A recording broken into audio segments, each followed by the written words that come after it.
I want to welcome you to this event today. It is titled Powerless Becoming Powerful, Internalized Colonialism and Lateral Violence in American Indian and Alaska Native Communities. It is brought to you by the National American Indian and Alaska Native Child Trauma TSA Category 2 Center. Next slide, please. So we are funded by SAMHSA. This grant is through SAMHSA. The content of this presentation may not reflect the reviews and opinions of SAMHSA, HHS, and or the American Indian and Alaska Native NCTSN network. Next slide, please. This is our land acknowledgement. If you can just take a few minutes of your time to please look over that. This land acknowledgement is for Turtle Island. It was developed with 3 of our co-workers, Ela Driscoll, Meskwaki, and Winnebago Nation, Keely Driscoll, Meskwaki, and Winnebago Nation, and then Sean Bear, Meskwaki Nation.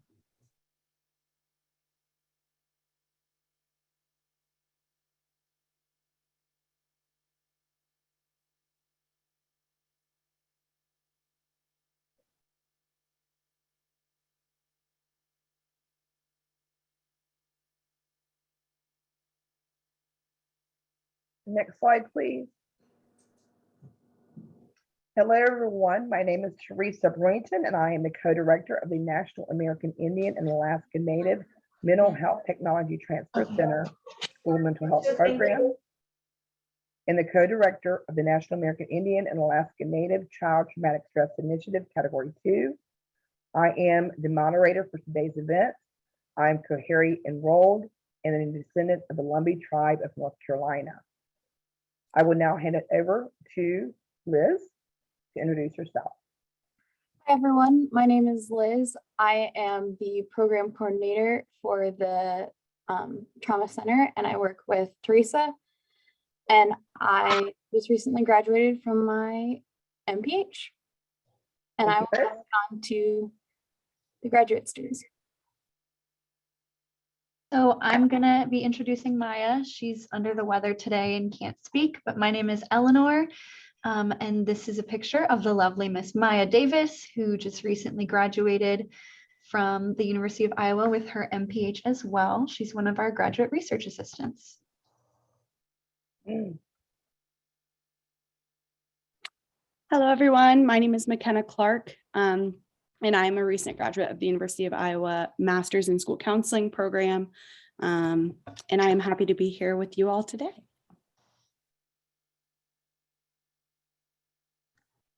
Hello. Like I said, my name is Eleanor. I am currently pursuing my master's degree in school counseling at Iowa, and I am another of the GRAs here, and I'm thrilled to be with you. I'm going to pass it back off to Teresa. Thank you. That is my team, and I tell you, I cannot do it without them. So thank you guys for everything that you do. I am now going to go ahead and introduce the panelists or allow them to introduce themselves, and I'm going to start in order. So we're going to start with Rita, please. Benjo, Shakia, Antashli, Rita Hartshi, Shizia, Cleo Bachishli, Lanairashli, Asha Chatashli, Ashia. Greetings, it's good to be here with you today. I'm Rita Hart of the Hickory Apache Red Clan or Red Plains people, and I'm joining you from Southeast Oklahoma, my Choctaw homeland. Thank you, Rita. Aldora. Dos in it dos bisi het niet ina nanana siak nanana hanana AC nana. Dr. Dodie Aldora White Eagle. Hello, everyone. My name is Dr. Dodie Aldora White Eagle. I am an enrolled member of the Northern Arapaho tribe, and I'm very excited to be part of this panel today. Thank you, Dodie. Melanie. Aho, Kiskichi, Nadeshi. Hello, my name's Melanie Johnson. I am Sac and Fox on my mother's side and Mexican on my father's side, and I'm just really humbled and proud to be here today. Thank you. Thank you, Melanie. Connie.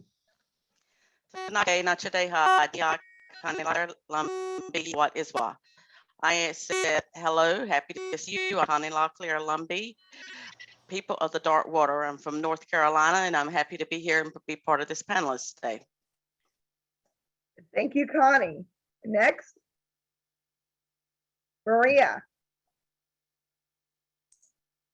My name is Maria Molina. I belong to the Pascoyaqui people here in Tucson, Arizona. Thank you, Maria. Renata. Good afternoon, everyone. Yat Ed, my name is Ronaldo Tomarito. I am born from the Hashklishni clan, Mud clan, and my paternal clan is the Nashashadene people, which is the Bear clan. I'm glad everyone is here today, and let's look at how all of us can balance this world out. Thank you. Thank you, Renata. Jason. Good afternoon, everyone. It's an honor to be here. My name is Jason Butler. I am a member of the Northern Ute tribe from Fort Duchesne, Utah. I'm also part Mojave and Cherokee, and I currently reside amongst the Shoshone Band people here in Fort Hall, Idaho, and I'm excited for the day. Aho, Jason. David. Kionida, David Sullivan Alcon. I'm a member of the Kiowa Nation and also affiliated with the Choctaw Nation here in Oklahoma. It's great to be with you all today. Thank you, panelists. I appreciate each and every one of you. Each and every one of you have been called here to do this. So thank you. Aho. Next slide, please. We realize that today's presentation is going to invoke some emotions, both good and bad for everyone. We want to be very honest and open. This presentation is for our Native people. It is so needed in our Native nation. I know lateral violence happens in all areas, but it happens in Native communities. So this is why we were coming here today, so that we as Native people can come together and help each other, love each other, and come together as one. So I have a few housekeeping rules. This presentation may not apply to everyone. You may or may not agree with everything presented today. Please be respectful of others, their thoughts and their feelings. This panel discussion may evoke feelings related to one's past traumas. If you are hurting, it's okay, but get help and don't hurt others. This is a safe space for everyone here today. I also need to say, when I was thinking about the importance of this event, I realized that I had a calling to reach out to certain people. That list kept growing. And then I realized that in order to get out this message, this very strong message that we're trying to get out today, it cannot be done in 2 hours. We will most likely run out of time and overtime. If you can, we invite you to stay over today. We are going to go through this as quickly as possible, but yet I do want to make sure that our panelists have the time to say what they need to say. Now we are going to go, thank you, to the next slide. We have an activity for everybody. We thought the best way to start off today's webinar is to explain what the crab in the bucket mentality is. So we're going to start off with showing you a video. Before we show you a video, if you have a cell phone, please go ahead and grab that scanner from your cell phone. If not, we're putting the QR code into the chat. So either way, because what we want you to do is answer some questions after we have finished this video. So if we can go ahead and start the video, please.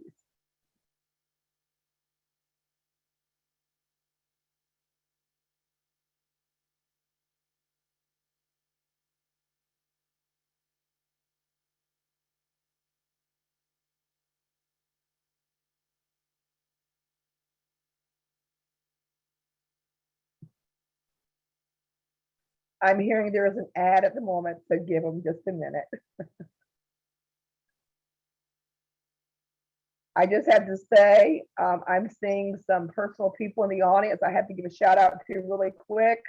Teresa, I'm so glad you're here. Paula Johnson, I miss you so much, my friend. Thank you for being here today.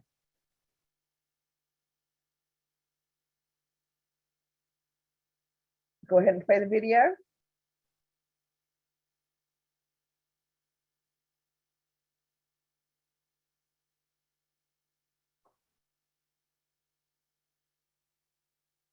Once upon a time, in a faraway place, under the sea, buried in the sand, lived a little crab named Theodore, who had lots of friends, at least for pretend. And one day his friends and he got trapped in a bucket under the sea, and they all began to cry.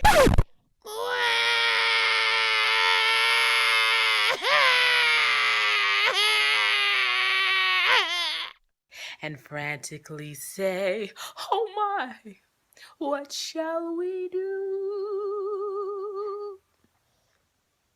But little did they know, Theodore had a brain, not the puny little one, the size of a sand grain.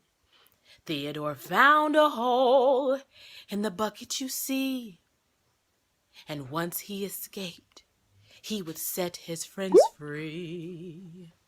But before Theodore could even escape, he felt a sharp claw, and he said, "Hey, what the hey?" And the other crabs say, "Yeah, you gotta stay. We'll all die here and we'll never escape." But every note can't be perfect in this trivial story. Carry on.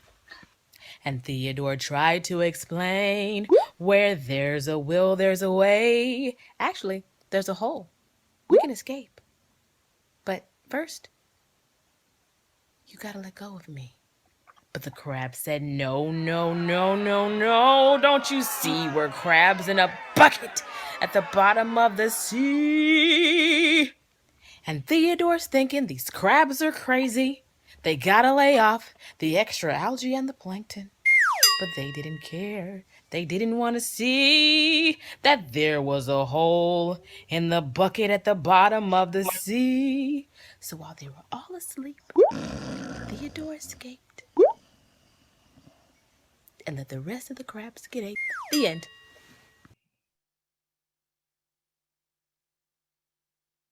Okay, so the next activity we want you to do is the question. Answer the question, and I think you guys are already on it. What 3 words would you use to describe the crab in the bucket mentality? Because that is what we are talking about here today. And I'm going to give you just a few minutes.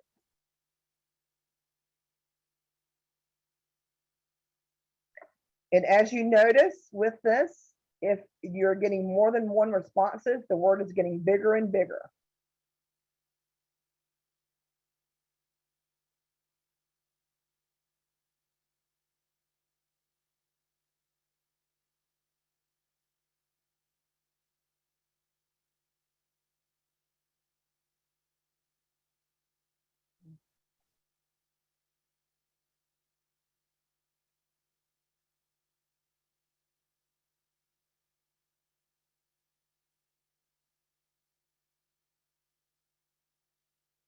Yeah. If you cannot use your thing, you're more than welcome to put your words in the chat.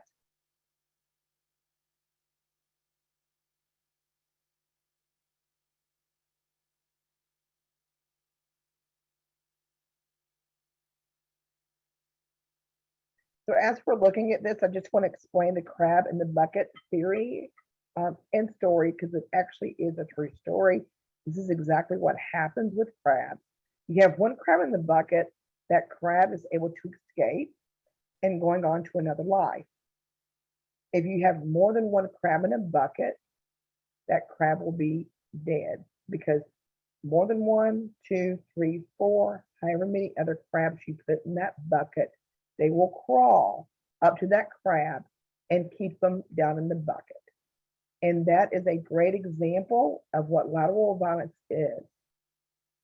Again, I'm going to say this is not specifically related to American Indian and Alaska Native nations, but I can tell you if we're going to be honest with ourselves, it is in our Native communities, which is why we are here today.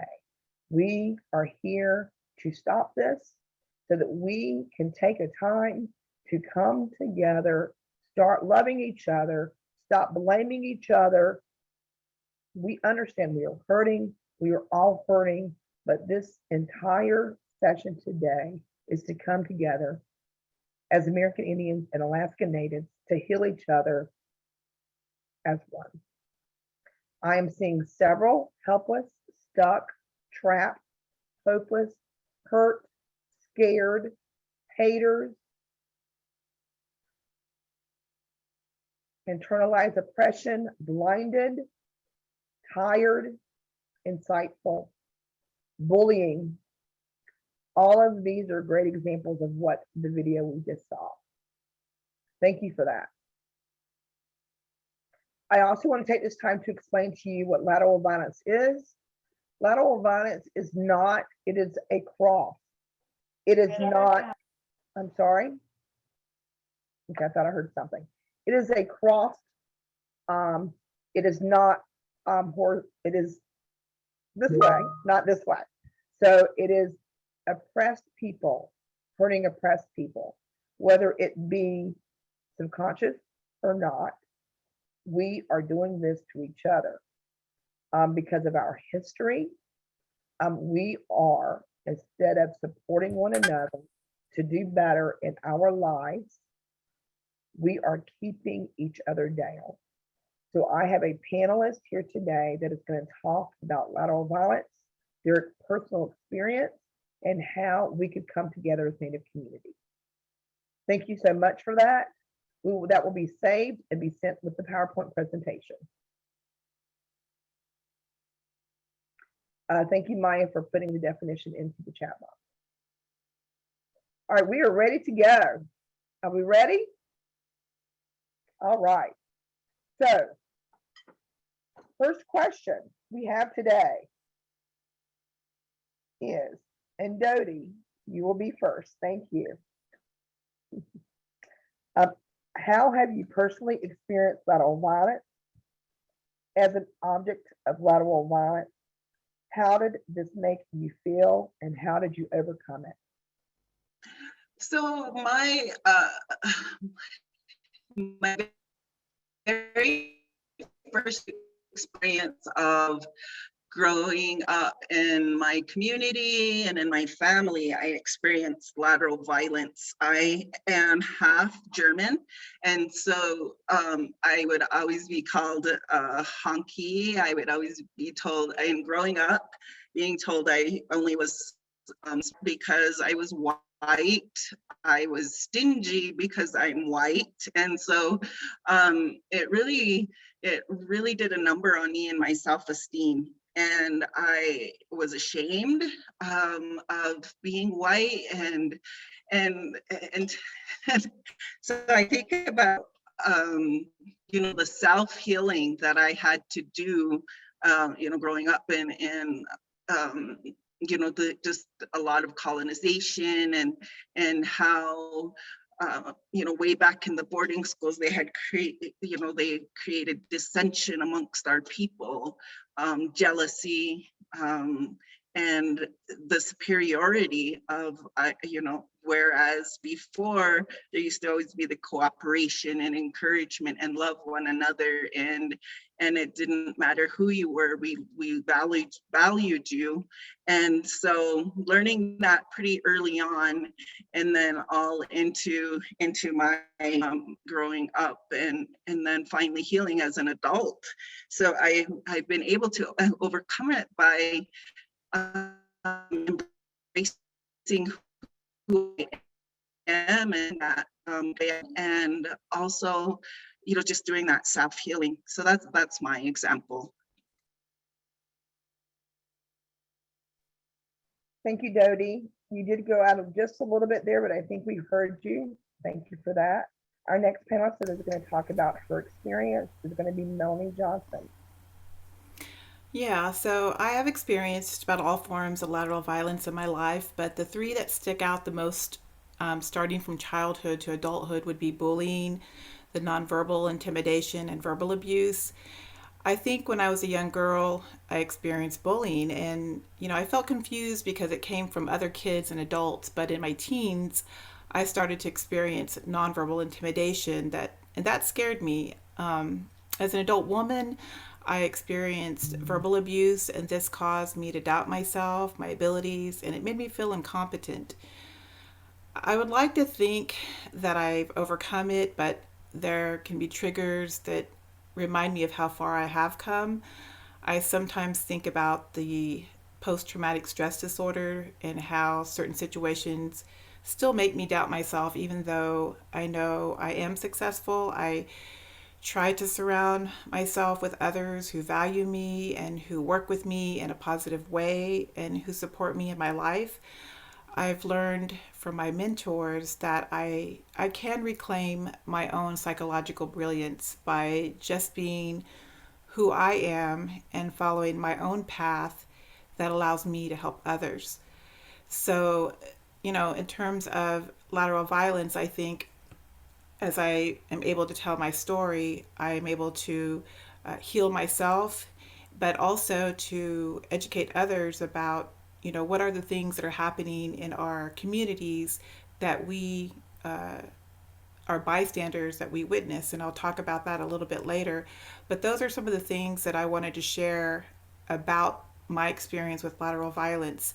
And it really took me some time to think about these things and really go back into my childhood and in my teen years and define those moments, because at the time I just kept going and didn't really process it until I started looking back into what I wanted to say and what I wanted to convey in this panel, because I had sort of put those things out of my mind.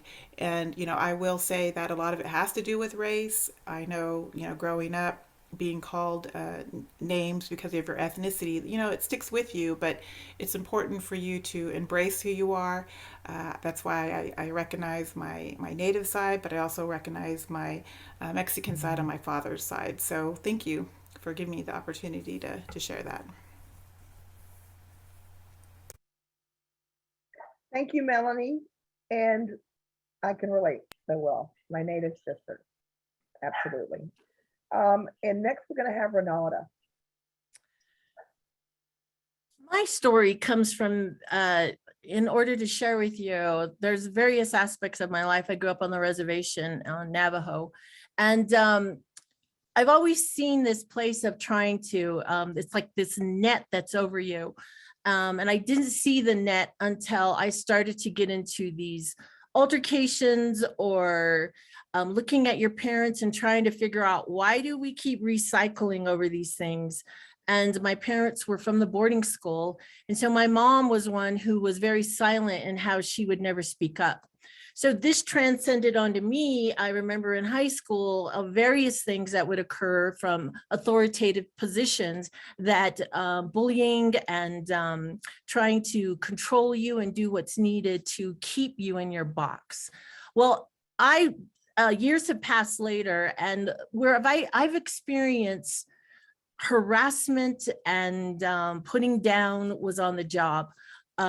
This lateral violence occurred because I had a boss who was Native. This was a Native run organization. And the thing that really comes out in this is that my boss was from a various tribe. I was from a tribe. And if you look at the historical aspects of that and the history, these two tribes here, I'm in Albuquerque, New Mexico, we're always at each other.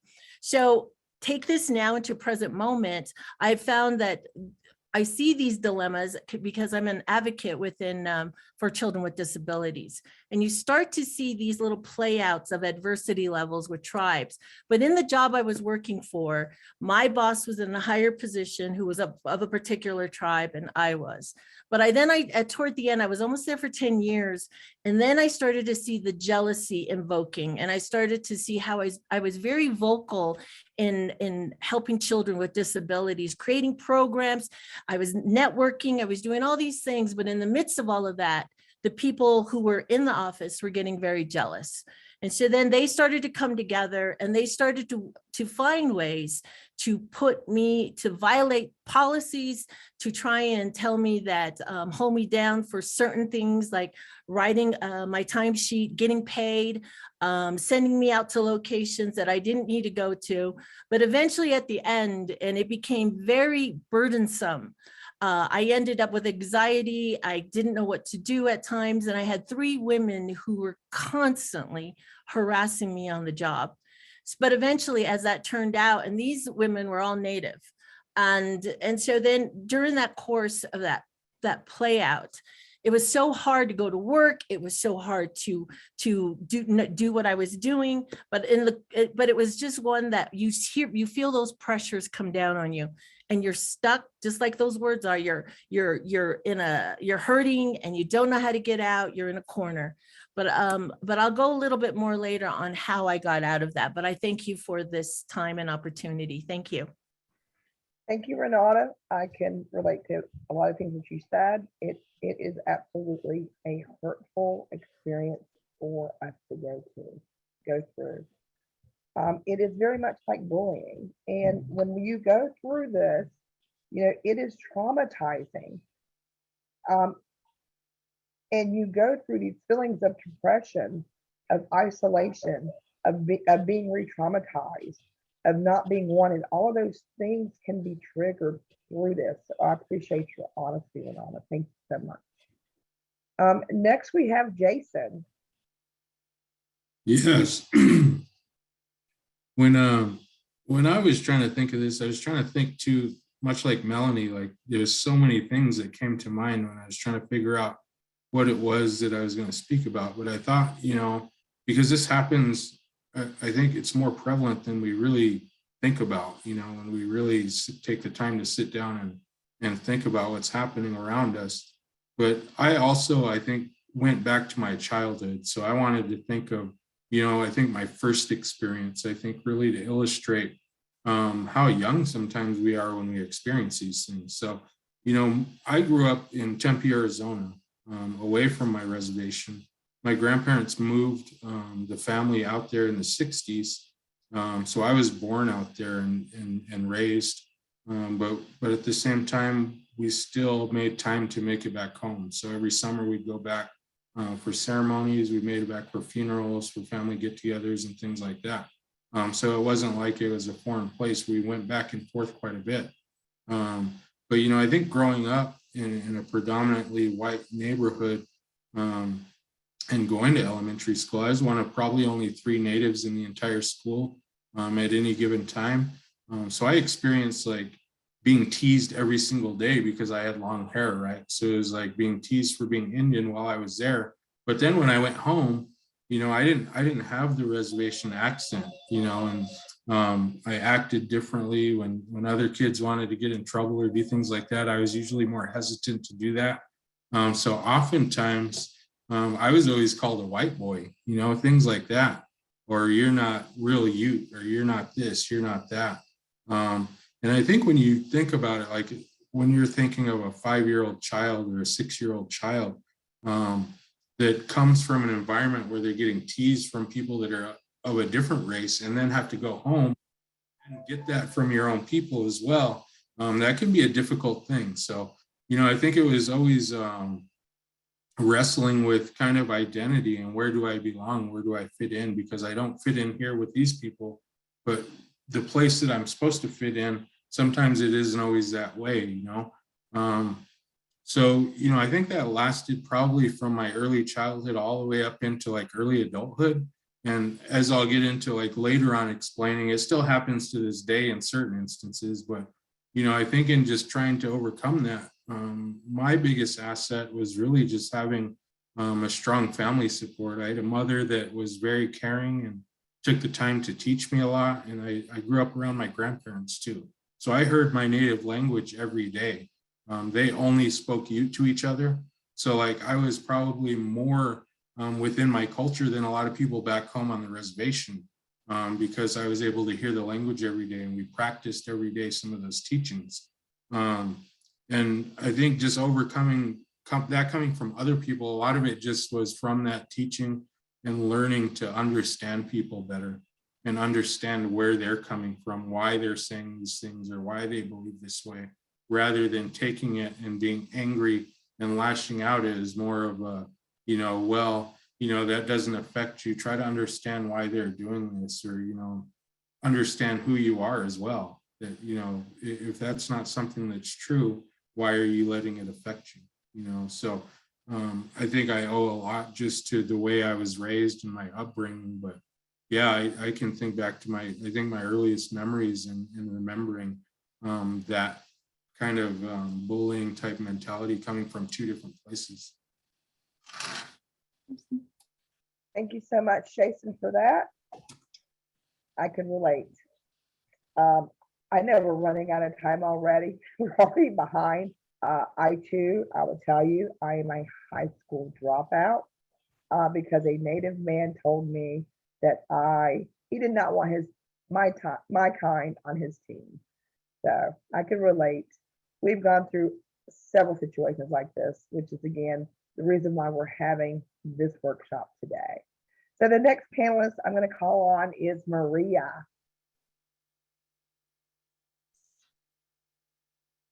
Yes, thank you. So first, I just want to acknowledge this like pit I feel in my gut saying this out loud, knowing that it's being recorded, and then having to worry about who's going to hear this, because like it doesn't always feel safe to be able to talk about those things.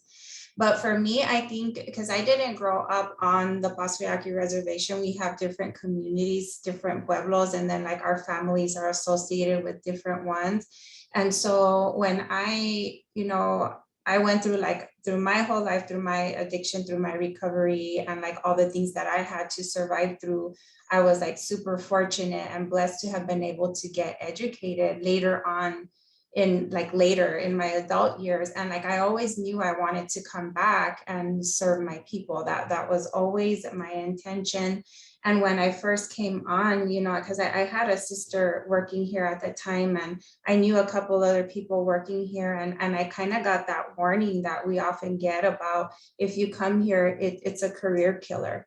If you come to work for the programmings that we have the way that they are right now, you're pretty much just going to bury yourself and any opportunities. And so I kind of got that warning from other people, but I came anyways.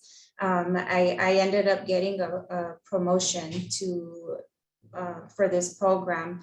And what I was met with when I got that promotion was a lot of, rumors about, I was having conflict with some staff who had some really toxic behaviors and who were gaslighting me, spreading rumors about me, even things like, making out like allegations about me having inappropriate relationships with the men in the program and having a license. Those things are really terrifying and scary. And, rumors about, oh, she got into an argument with a tribal council member, and just really outrageous things. And then having to be called into a director's office and be asked, about my relationships with people, and having my internet use and email and things checked, because of things that people were saying.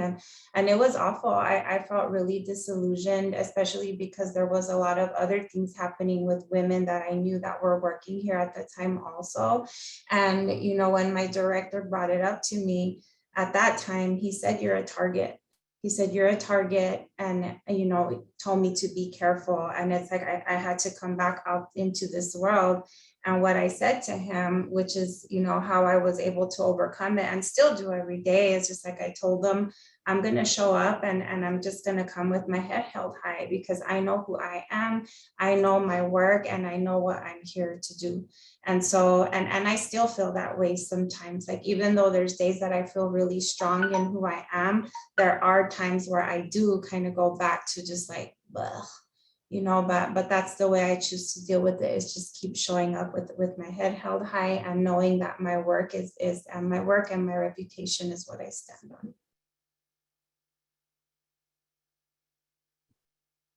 I'm pausing for a minute, Maria.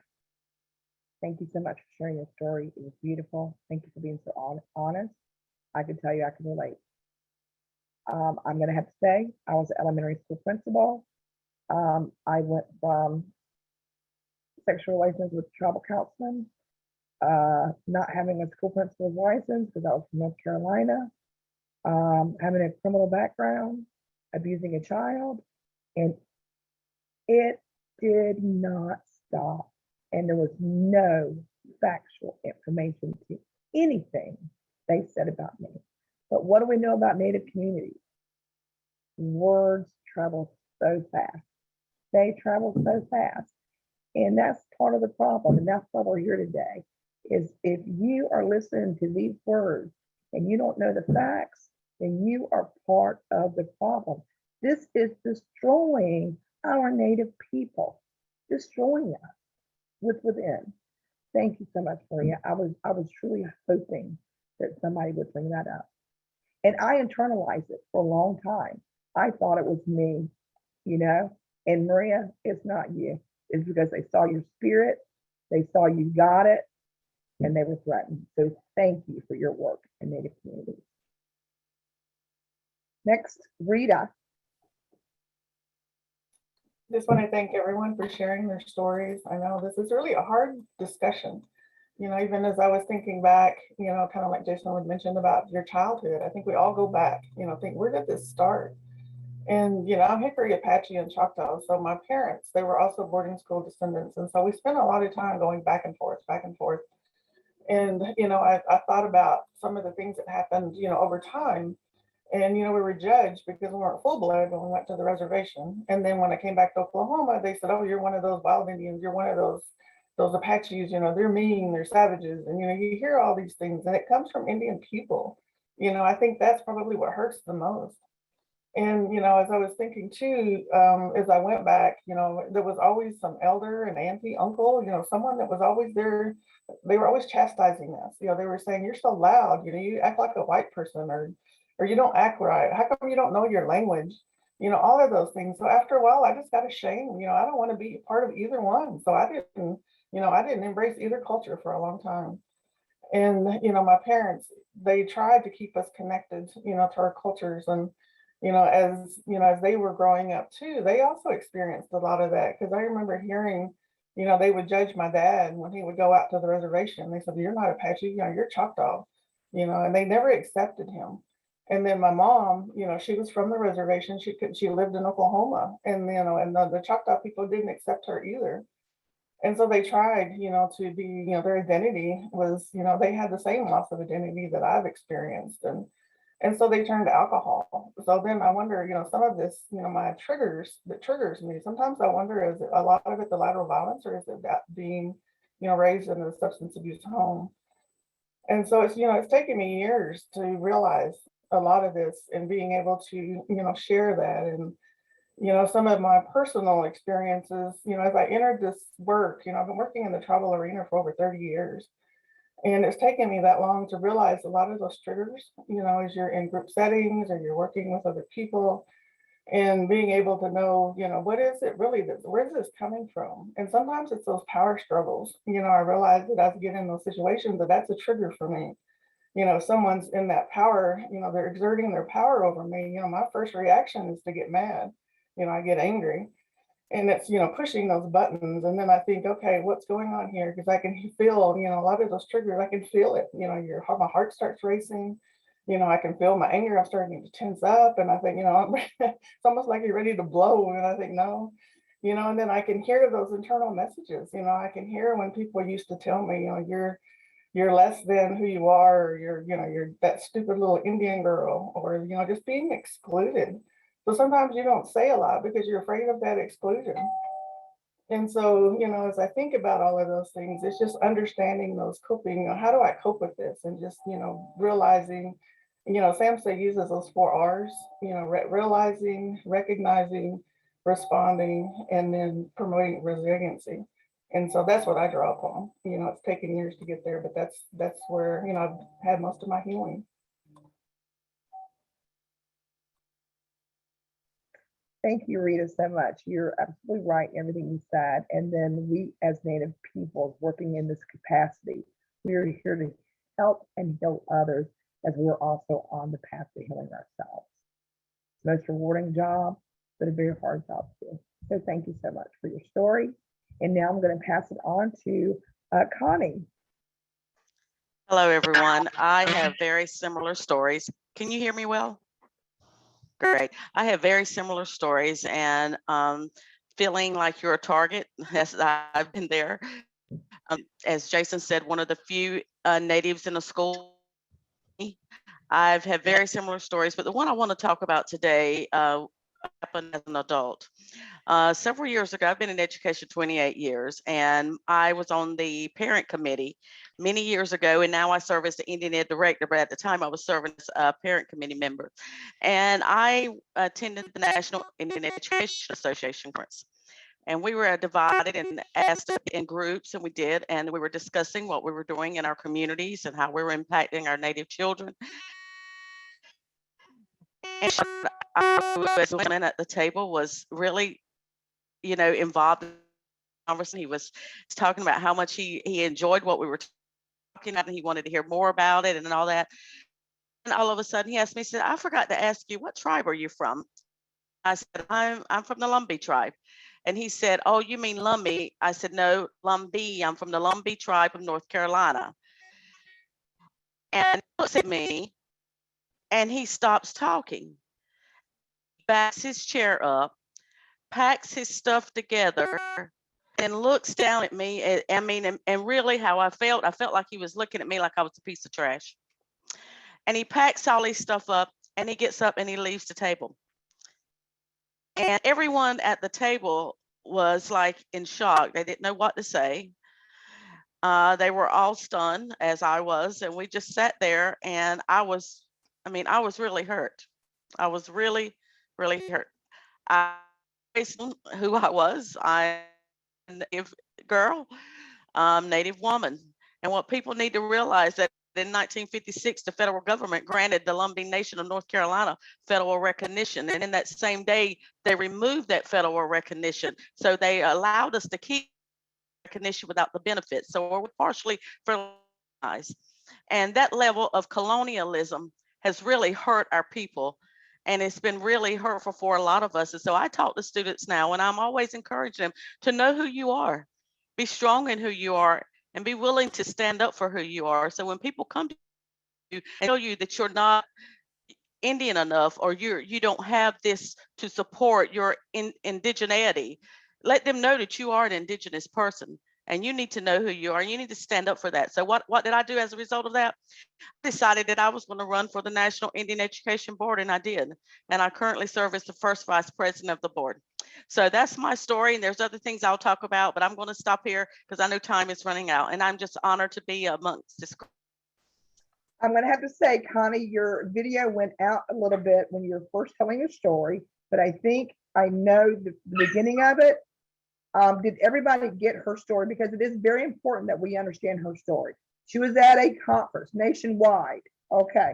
Someone got up because they didn't think she was a real Indian, got up out of their chair, looked at her funny, and walked off after she said what tribal affiliation she was. That is a form of lateral violence against our own people. I'm going to tell you right now, I am Lumbee descendant.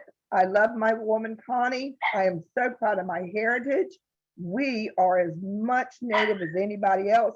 We have the history and the oral history and the documentation in the Carlisle boarding schools to show it because we're on the rosters. I had to get emotional. I love you, Connie. We're going to go on to our next question. And I only had to step in because they couldn't hear you. I wanted to make sure they got it. Okay. So our next question for our wonderful panelists today. Why is lateral violence prevalent in American Indian communities? Why is lateral violence important for us to discuss this right now? Right now. Why is it important to discuss? Guys, I apologize for my puppy in the background. I can answer that question. So the easy answer is so we can stop this abusive behavior and not pass it on to our future generations. We need to reclaim our we mentalities and take care of each other. We lost our connection to our way of life, and now we are seeing the results such as suicide, addictions, and abuse.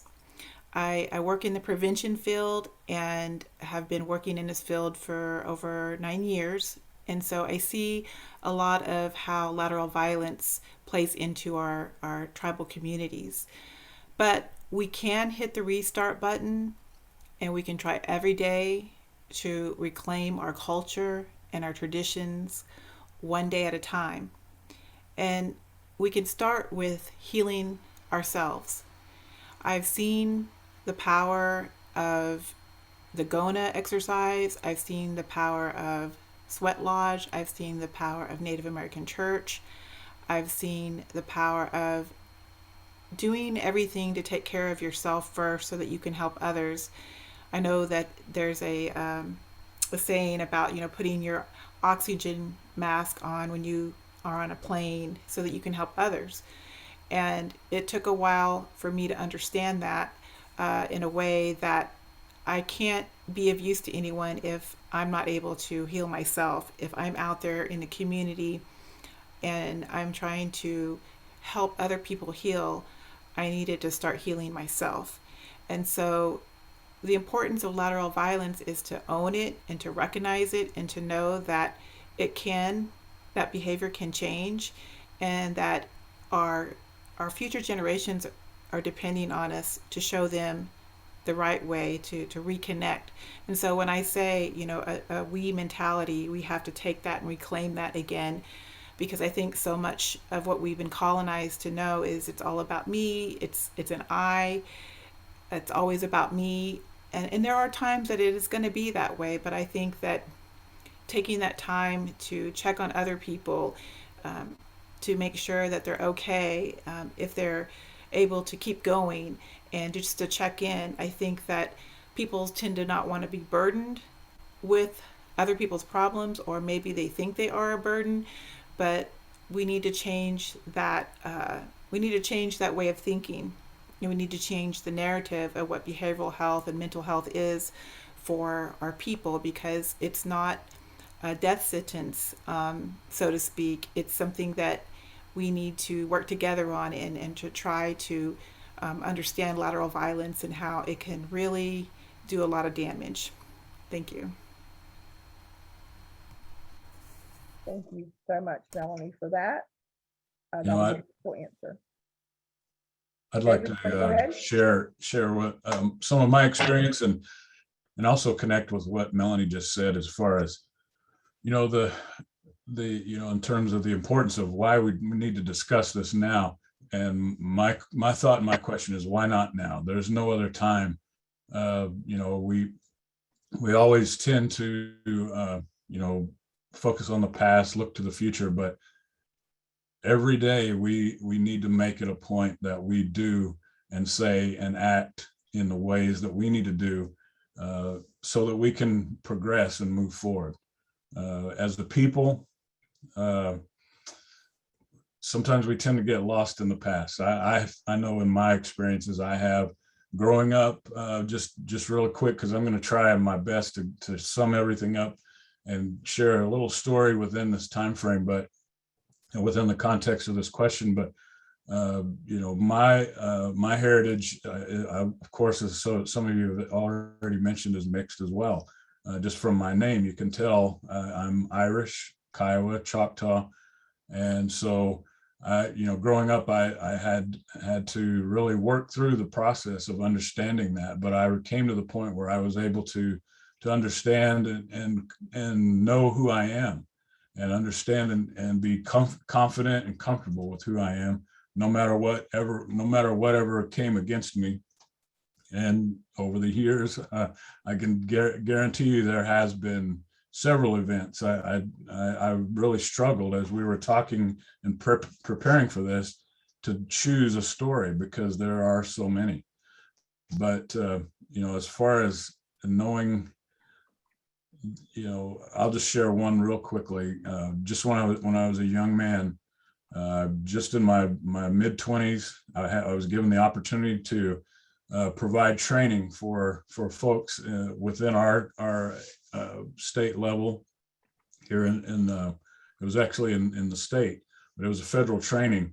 And the lady, there happened to be a few people in there that I realized later had ulterior motives, but they really put me on the spot. They were belittling me. They were, just making noises, doing things that I didn't understand. At the time, I was, like I said, I was in my mid-20s. So this was an elder, and I had never experienced an elder treating me like this before. And so it really took me time to understand. And even that day, I didn't understand. It took me time to really go through the process and think about it later. But I will say it did help me. It helped me to grow stronger and be more prepared and for future events. And I learned a lot from that. And I learned that people, I guess you could say, as I understood more of what was causing that behavior, I understood that hurt people tend to hurt people. Mhm. And so that's how I look at people now. I used to have anger, bitterness, but now I look at people and I realize what's really behind all of that. And I tried my best to move past it, to look past the behavior and look at the heart of what's going on with those folks. And it helps me as well, because there are times when and I know we won't share that now, but basically it helps me to not do that to others. And so that's basically what I want to share for this time.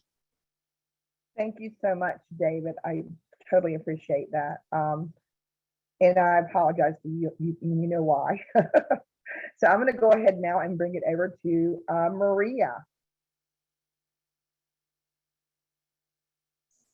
Okay, these are such super loaded questions in the little bit amount of time that we have to talk about them, because there's so much to say about this, like a really big and complex and historical, so not only is it like really complex, but there's like also hundreds of years of this. But so, why is lateral violence happening? I think we all understand that we've been excluded from the narrative, right? Like we weren't close by when this society was being constructed and when things were being designed. We were actively excluded from that, and we were sent to different places where we wouldn't have gained any kind of knowledge about how these mechanisms work and how we can be strategic to use them to our benefit. So we've always been off to the side. And then when we look at what tribes and what our relationships have been to the federal government, it's a very paternalistic relationship that we have. And we don't have, as tribal people, I always remember my dad would say, you're not sovereign. They say we're sovereign, but we're not sovereign because we're having to still the way that we provide services, as a behavioral health entity, we're pathologizing our oppression and we're giving people diagnosis in order to treat them from a perspective and approach that isn't ours. It wasn't made by us for us. Or like when we look at our policing, right? Like here on the reservation, we have our own police here on the territories. And so we're using just that Western colonial model of discipline within our communities rather than relying on our own forms of discipline and keeping social control and order.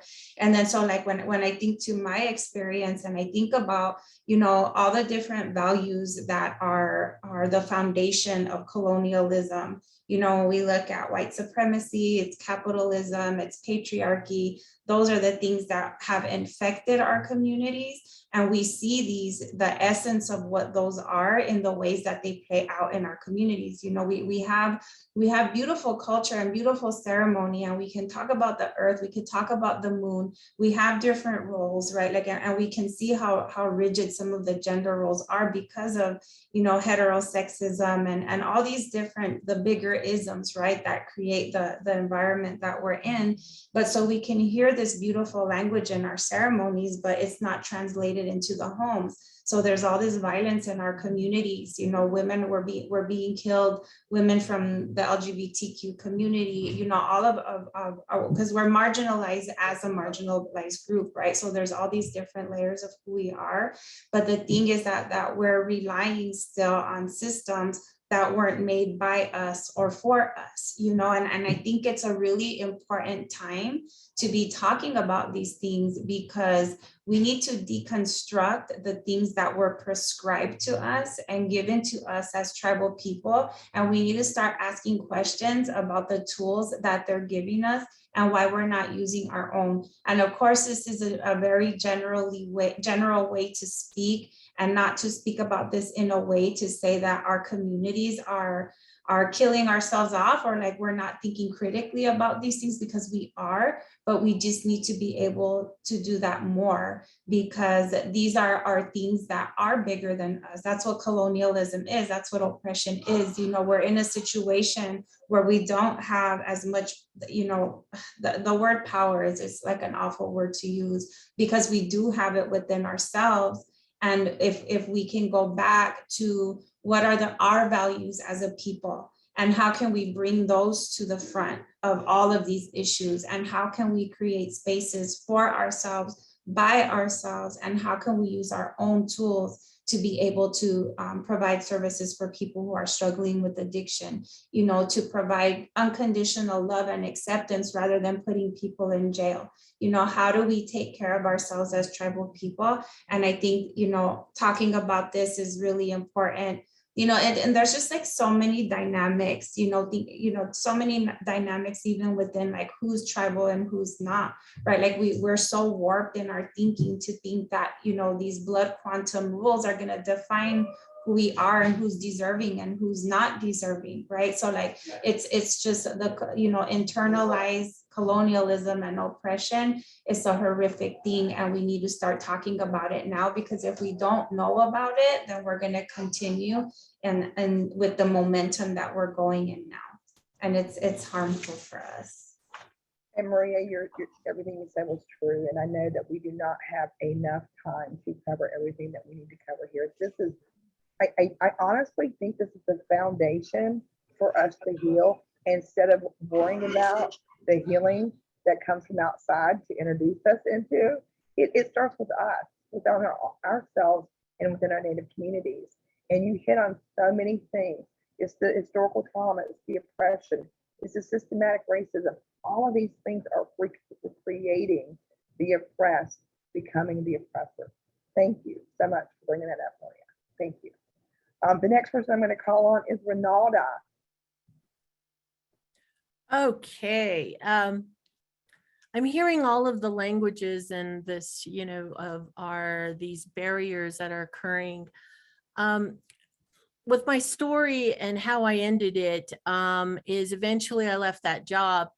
And what I realized out of all of that, and I was older, I was in that job for 10 years, I had kids, never went back to get my degree. And there was a 3-year gap when I was in my depression of like trying to figure out where my life was going to go. And then I decided to go back to school. And then those doors opened, and then I went on to graduate school. But I've been an advocate, and I knew laws and policies so well. And I tried to fight that dilemma with laws and policies, and ended up getting really hurt by that system. So I took a step back from all of that, and I realized, Ron, who are you? And that's where my clans came in. I'm Hushklishni, which is mud, and I'm Nashashadine, which is bear. And a medicine man pulled me aside one day and said to me, your 2 clans are of healing. You should be able to, one, figure out, once you're healed, the audience that will hear your voice will hear. And I wasn't in that place, and I kept trying to figure out what's going on here. But as I went on to school and was in the graduate program for law and social justice, my trauma started to revisit me again. And so that's when I realized that spiritually, and then realizing as I traced my family back to figure out why are these traumas here in my life, not only historical, institutional, but generational. And as I started to do that, I started to identify these patterns that were in my life and these patterns that were recycling because of historical trauma, because of generational trauma, and because of institutional trauma.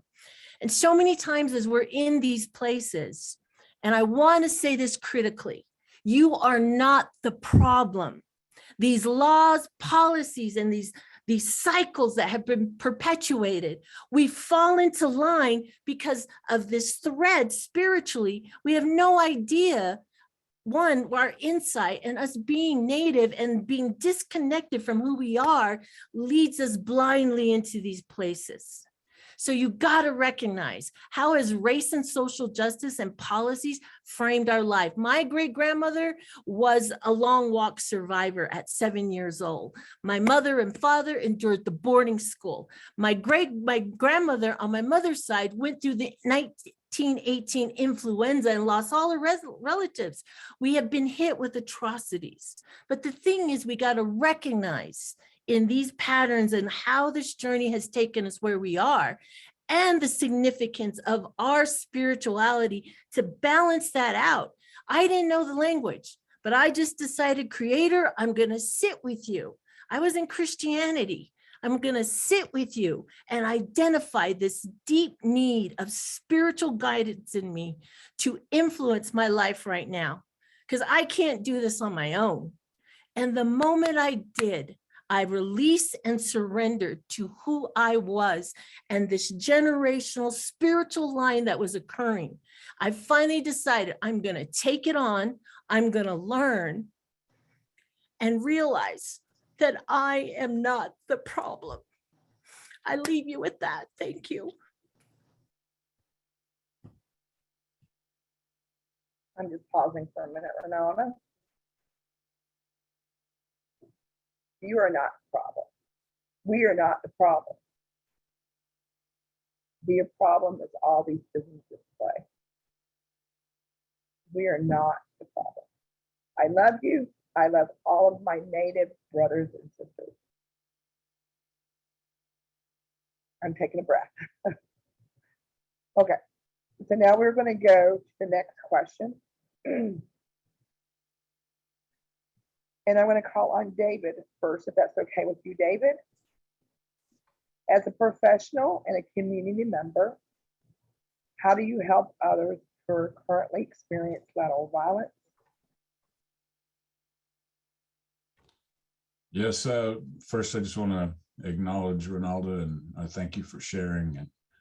And you know, it's strange. When I was speaking, I could just feel my face getting flushed and hot, and I didn't expect that. But I can feel and understand, though, because this is a very sensitive subject, something that touches every one of us deeply, more than we even realize. And so it really plays into, I know and feel that this plays into my career, my choice. You know, I choose to be where I am in this community, working in the profession that I am. I didn't plan to do that. 21 years ago, I chose and came to this school district. I work in a small school district here in Anadarko, Oklahoma. This is the community that I grew up in, and graduated from this district. And you know, growing up, I realized that I had experiences, as I said before, but now I'm in the position to where I can help those students that had experiences, and hopefully help them overcome those things. And even then, I still feel like a failure, because I know that there are so many factors in play out there that we can't control. But every day I try to work within my job, my function. I try to network with people. I work, Melanie and I have recently been working together through her role, through the Communities and Schools program that we have here in the district. And it's a great program. It's something that I wish every district in the nation had, because it provides the support that our students need.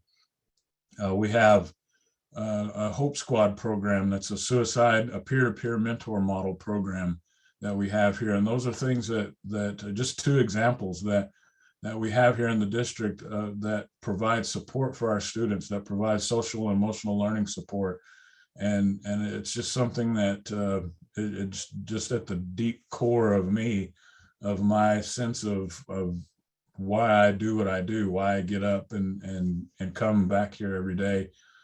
Because I've had people question me, why are you still here? Why do you do this? Why are you doing this? And I answer with the question that, I don't know. I do know exactly why I'm here, but I also know that, there may be a day when we'll move on to something else, but only until I will only do that until I know that there will be someone here that will continue to do what I'm doing, and hopefully better than what I've done, because I even though I've been able to do what I've done here, I still don't feel like it's ever been enough. But I constantly work every day to make sure that we're helping our students, we're providing support for them, for their families, so that they can become successful in all areas of their life, no matter what that looks like. I want them to be not just limited, but I want them to have global competence. I want them to be able to do whatever they want to do. And so I'll stop there. Thank you, my friend David. And we'll next go to Connie. If you need to repeat the question, panelists, just let me know. Otherwise, I'll go ahead and let Connie take over. I have the question. Thank you. I hope everybody can hear me. I understand I was going in and out the last time, but I just want to begin by saying there's a fine line between being oppressed and becoming the oppressor. And David used one of my favorite phrases that I use a lot, and that is that hurt people hurt people. One way that I have been helping my community is sharing my story. My story of trauma is so severe, similar to what Ronaldo was saying. I really felt that so much. I title it From Trauma to Triumph. And I should not be sitting here based on my trauma that I've had as a child. I shouldn't even be alive, but I am. And it is so severe. And I remember when I started teaching and just went back, I spent most of my life always busy. So I worked 2 jobs, and then I started working 3. I went back to school. I did all of this. I was always busy, because I never wanted to have free time, because when you have free time, that's when your mind starts reliving all those things that you've been dealt with during your life. And I remember when I completed my dissertation and I came home and I felt lost because I didn't have anything to do. And my mom said to me, she said, Connie, I want to tell my story. And would you mind if I tell my story? And I said, no, I'm free of this. I'm free. I got this. So she told her story at a women's conference. And I sat there and I went from being 50 to being 5. There's always a little broken girl or a broken boy that lives inside of us. And that little broken girl came alive again. And we were riding down the road, and my husband and my daughter, and this was a couple of weeks later, and we were in the car and we were talking. And I said to all of a sudden, I said, they were just having a conversation, and it's like I was in another zone. And I said, I'm really damaged. I am really, really damaged. And the tears just start falling and I can't stop. And it's just like it's just pouring. And that was beginning of my healing, because I realized then I was 50 years old and I had suppressed this stuff so long, and it was time to deal with it. And I did. I started dealing with it. And I tell you what liberated me is the first time I told my story. And I told my story to some students in my community. And as I was telling the story, these high school students were sitting there quiet, and I watched them as the tears were streaming down their cheeks. And then after sharing that story, it was during Indian Heritage Month, and I was talking about the resilience of our people and how we can do anything if we set our mind to it. We've had a lot of trauma. We have, but these young boys and girls came up to me, high school seniors and juniors, and hugging me and just, and they felt that they have that same level of trauma. So I think one way is to share our story, because when we share our story, it helps not only liberate us, but others. The other way is reminding others that if you are hurting, there's help out there. And, you know, there's so much taboo sometimes with mental illness. And I say to people all the time that if I am physically sick, I'm going to go to the doctor and get some help.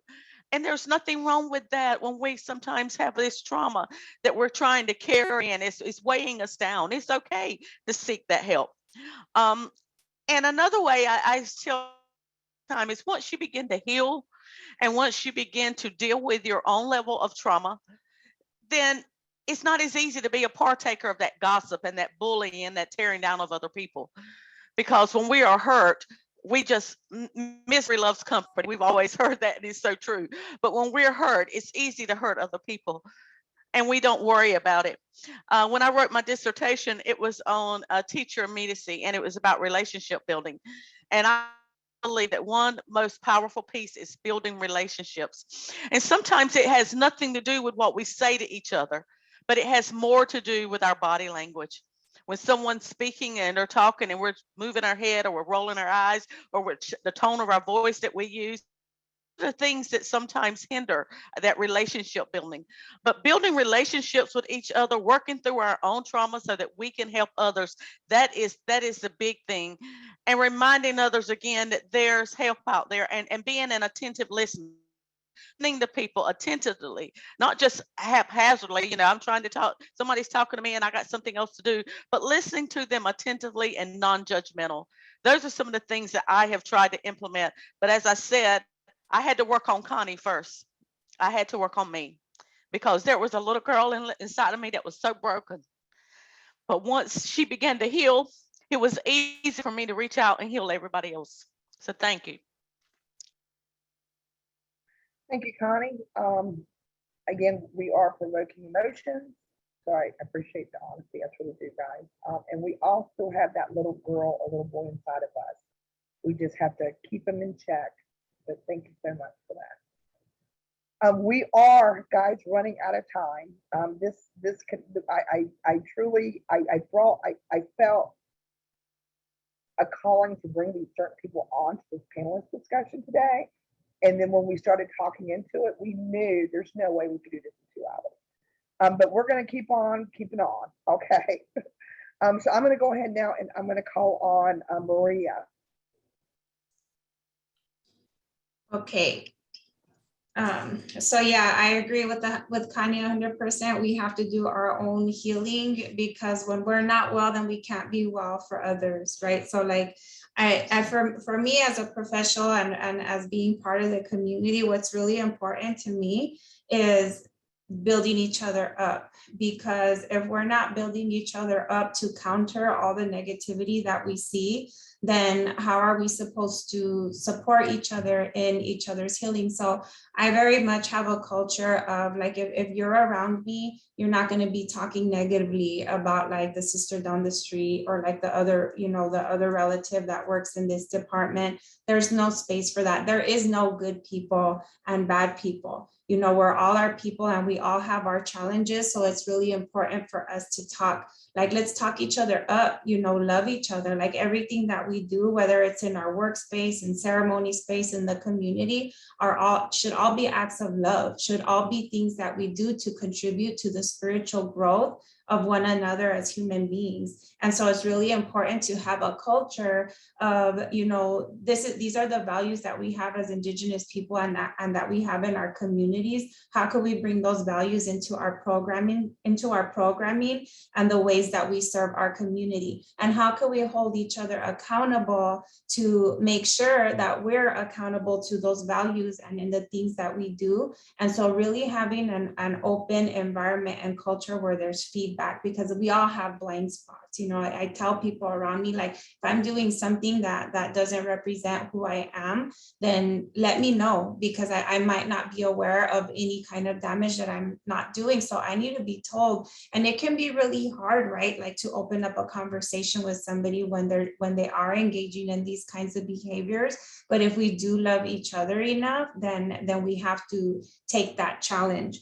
I think for in my work, you know, because like when we talk about crabs in a bucket, I get really uncomfortable with that concept and applying that to ourselves, you know, because and then we're looking at the impacts of like what this trauma is, like what colonialism is and what we're surviving. And so when we're referring to ourselves as crabs in the bucket, it feels icky because and I appreciate the way this panel is being presented, because it's really highlighting it's because of this, you know, it's because of these constructs, it's because of these bigger social constructs that exist and these paradigms that are creating this environment. So how can we use loving language and support for one another to bring ourselves out of this situation? How can we empower ourselves, right? And so we need to not be afraid to love one another.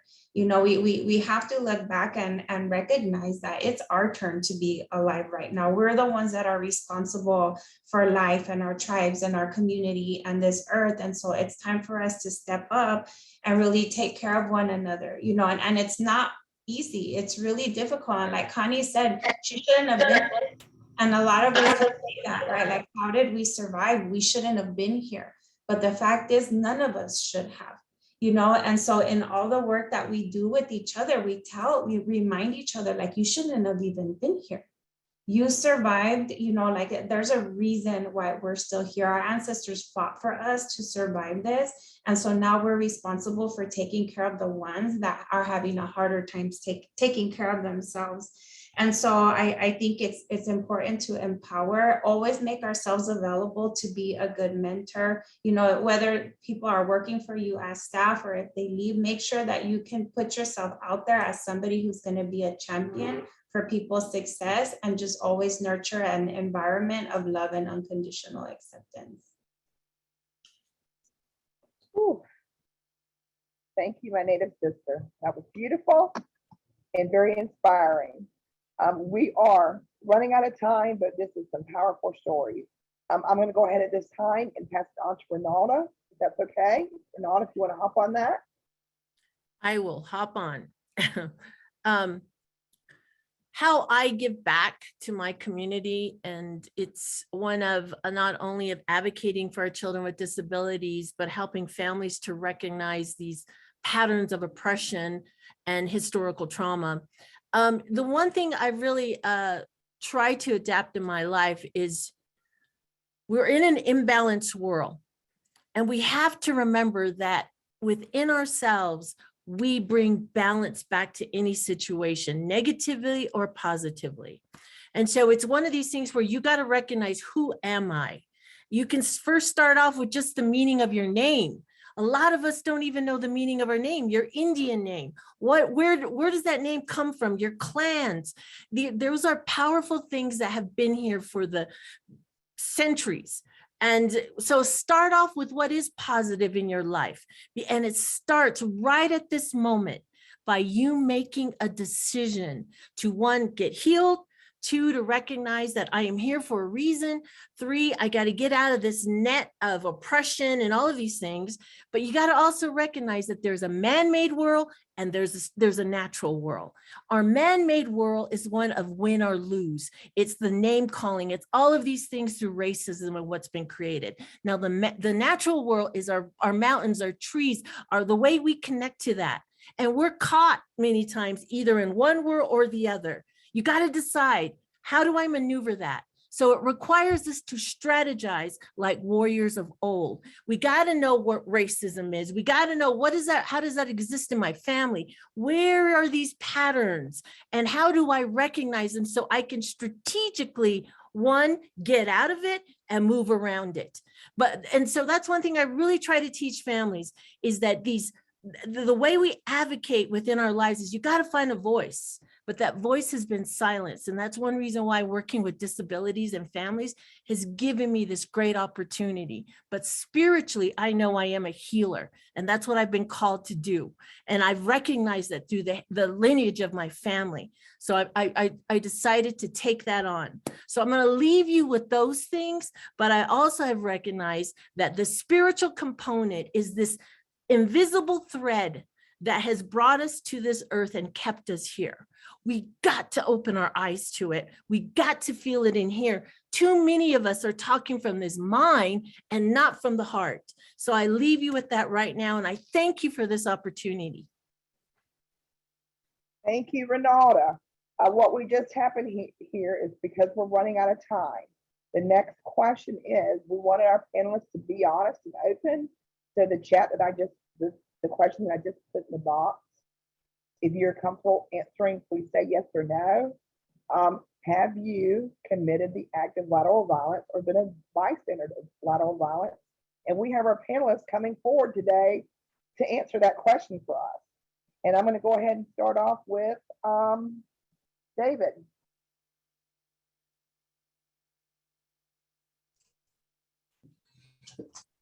Sure, of course, we've all taken part in that. As I said earlier, you know, in my younger years, I didn't understand that people that were coming and doing things to me, I retaliated in kind. And so, but as I realized what was behind all of that and what was underneath it, I was able to move past it. And now I reflect back and I regret those things that I did. I regret it, but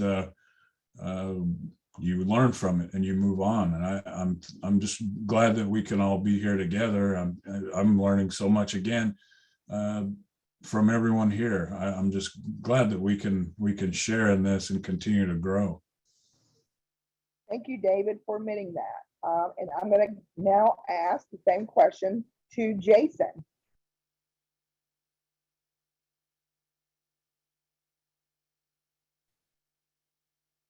Yeah, you threw me for a loop here. I was following the other format we were sent. Kind of got lost here. Let's see. The question is, have you ever committed the act of lateral violence or been a bystander of lateral violence? Yeah. Yeah, I think the important thing to really realize is I think the pattern in all of this. We talk about defining things, and then we moved into where it comes from, and now we're talking about, you know, the patterns of it. So like some of us I started with my childhood and how that started for me and what it felt like. The result of that is, I think, really me having to prove my Indianness or my muteness to my people. You know, it's kind of like having to always prove who I am.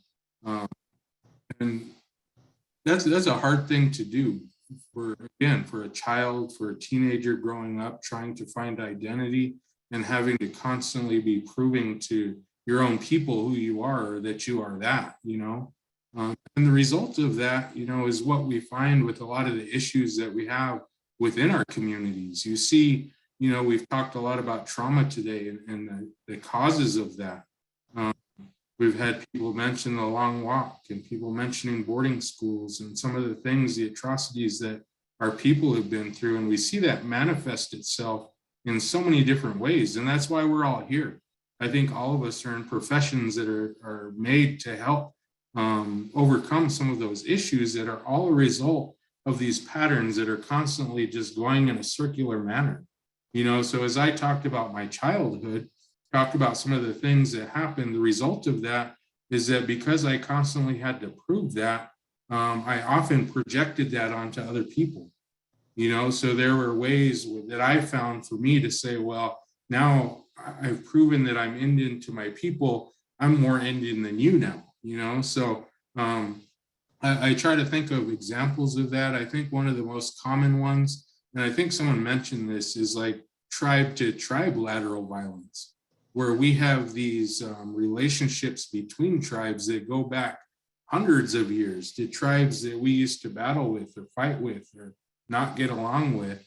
And some of those things carry over to today. So, you know, within my tribe, we have a couple of tribes that maybe we didn't get along so well with. And I would take that and project that onto people that I knew that were members of those tribes, you know, and I think that was really just a result of that pattern of behavior, because that's what I was taught, again, from the earliest of ages, was having that put onto me. So then it was my, I guess, way of making myself feel better by putting it onto somebody else. But I think it's important really to just recognize that, I think the second part of that question is, what healing have you done to not participate in it? I think really just becoming self-aware of what's taking place and why, realizing as we grow and as we develop as humans, I think we start to become more aware of who we are and what we're doing. And that was the case with me. I started to become aware, well, these are the things that I'm doing now. This is the way I'm treating people, and I don't want to be that. And I know that because I know what it feels like to be treated that way. And now I'm doing that to somebody else, and that's not right. So then at that point, I think Maria mentioned it, like having those conversations is very difficult. But having that conversation with yourself and trying to come to terms with who you are and what you do and what you've done, that's even more difficult, So I think that's like a huge task to undertake. But once you do, you start to really become aware of who you are and what you're doing. And at that point, you can begin to kind of reverse some of those behavioral patterns that you have, and you then really begin to dig really deep, because then you have to realize where those stem from and getting to the root cause of some of those issues that you have and where they came from. And that, again, that takes going all the way back into childhood and digging into all those traumatic events that you had. But I think, eventually once you're able to do that and become comfortable with it, then you're okay with it. And that's really, I think, where you can begin to start that process of growth, to say, you know what, this is what happened to me. This is who I am now as a result of that, but this isn't who I have to be going forward. Now that I recognize that, again, to do things that correct that behavior, because otherwise you see that cycle start to begin to, again, manifest itself in different ways. So, I think being a parent, wanting to teach my kids a different way and wanting to teach them how not to do those things, I had to realize, well, in order to do that, that means I can't do that either, and for that to take place, that means I have to really be honest with myself and realize, yes, that did happen to me, but in turn, I also have done that to other people. Thank you so much, Jason. And I apologize, guys, I'm bringing this on you because we're running out of time. I'm going to quickly go to Melanie so she can answer the same question. Melanie, have you committed lateral violence? Yes, but at the time I didn't think it was, because in my mind I was repeating the behaviors that I had experienced. Once I realized what it was, I immediately put myself in check and made an effort not to practice those behaviors. I didn't like being a bystander, watching others being talked down to or talked about, trying to define those differences between gossiping or just catching up became confusing, because in my world it's so common. You don't even realize you're doing it. You tend to think that you're just having a private conversation, but it can be damaging. Even sticking up for others can cause lateral violence. But it wasn't until I lost my brother to suicide in 2014 that I really came to understand the impact that lateral violence can have on one's life. And I knew that he wasn't happy at work. He wasn't happy with his supervisor, treating him less than. All of his hard work went unappreciated. His certifications weren't enough to gain the respect that he thought he needed to be accepted. He confided in me. He asked me what I thought. He even wrote a letter to his leadership in hopes that they would come to understand his point of view. But he finally gave up hope. And through his pain, I made it my mission to treat people with more compassion, more understanding, more grace, stick up for those being mistreated. I made more of an effort to hug, say I love you, even if they couldn't return it. I loved them anyway. I struggled with these acts of love at first because it wasn't in my normal behavior to do these things, but I wanted to for my brother. I wanted to honor him by treating others with love. Sometimes I wonder if it's enough. Maybe I do it more for me, but if I don't do it, I wonder if I could have saved a life. The last memory I have of my brother is that I gave him a hug and I said, "Happy birthday," and "I love you." The lateral violence that he experienced tortured his mental health, and I saw and felt his pain with grief. I honor his memory by telling his story and letting others know how lateral violence can destroy a life and sometimes contributes to ending a life. We need to do better. Thank you. Melanie, that was beautiful, and I love your ending. You need to do better. We not just need to do better, we just need to do it. It is our time to come together. We just need to do it for each other. Jody, I'm going to bring it to you, girl. Have you committed collateral violence? I want to say yes, yes, I have. Think about the story that Jason had discussed and how some of our tribal relations and the traditional allies, our traditional enemies go way back. And our Arapaho people are the only tribe that shares a reservation in the United States. And the history of it is the government placed us with the Eastern Shoshone tribe, and we are traditional enemies. And so, maybe, you know, that I'm sure was strategic. So of course, you know, I grew up as an Arapaho, teasing about the Shoshone people, you know, talking about, you know, their physical appearance or being less than. And I guess, you know, being in that environment, thinking that was okay, until I realized that a lot of my relatives, my nieces and my nephews, the tribes have intermarried. And so I think about what what they've been put through. I know that my nephew, he would say he was only Shoshone when, and I couldn't understand his pain until he, you know, he coped through joking. And then my niece being in the same situation, and I see the pain that she goes through. She calls me probably twice a week to tell me how she doesn't fit in with her Shoshone side because she's Arapaho, but then when she's Arapaho, she doesn't, you know, fit in with her Shoshone side. So it's just, you know, all these dynamics come into play, but we, you know, forget about the feelings, the real feelings, what somebody's actually feeling when you're teasing about this, you know, oh, we're just teasing, but no, that's really hurtful. So yes, and what healing have I done to not participate in lateral violence or do that anymore is to say, hey, wait a minute, like I love them, or they're still, you know, we are all still, you know, blessings from Creator, and acknowledging it that way. So Thank you, thank Jody, you. for that. Thank you. Rita? Yeah, and I was thinking about my part. Are you hearing an echo? Okay.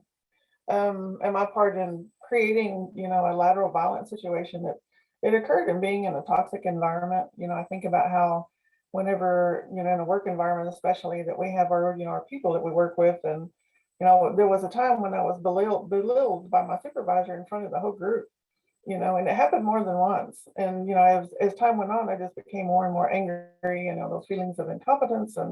And so, you know, I fought back, but it was from an emotional state. You know, I wasn't, you know, I became antagonistic and resistant in other ways. And, you know, some of those nonverbal actions that you do. And so what I ended up doing, I lashed back. You know, I started telling people, you know, that supervisor, she doesn't know her culture. She doesn't, you know, where she comes from. She's not even identifiable. And those were very harmful words. You know, I had to go back and apologize to her, you know, later, because I didn't even realize what I was doing at the time. And so, you know, as it went on, you know, that's when I noticed that it was affecting my health and my emotional well-being. So that's where I found myself, and ended up having to go back and, you know, ask for that forgiveness, because I didn't realize what I was doing. I was doing to that person as it had been done to me. And so as we think about lateral violence, you know, this is a lot of the work I've done in child welfare, you know, just trying to help people to understand what's happened to them as people, you know, historically, but then also to navigate a safe place so they can share that truth and promote that healing. You know, we have to reconcile who we are as Indigenous people. You know, I know that we all come from different walks of life. You know, some of us have mixed tribal heritages, and, you know, we're walking in two worlds a lot of times. And so it's just being able to understand that baggage, you know, these internal messages that have happened over time, and how do we heal from them? So, you know, for me, one of the things I've had to embrace is my, you know, healing, the praying, meditating, you know, taking time to work through some of those negative interactions. Where is that coming from? and understanding my interconnectedness, not only with my ancestral teachings, but to find that balance, that emotional, physical, mental, spiritual balance that we all have within us. And then knowing, that those things are important as we think about our cultural values and the heritage and everything, where we all come from, and finding that true identity. Thank you so much, Rita, for sharing that. Thank you guys for opening it up and saying that yes, you committed lateral violence, have been part of it. I know as professionals in a nationwide audience, that's hard to say. I'm going to say it right now. I have committed lateral violence unconsciously. I'm a victim of when I hurt, I want to hurt people. And that is to a wrong reaction. So absolutely, thank you for your honesty so much. Thank you. I know that was hard. She's going to go ahead and pin those. It's going to be on the next question.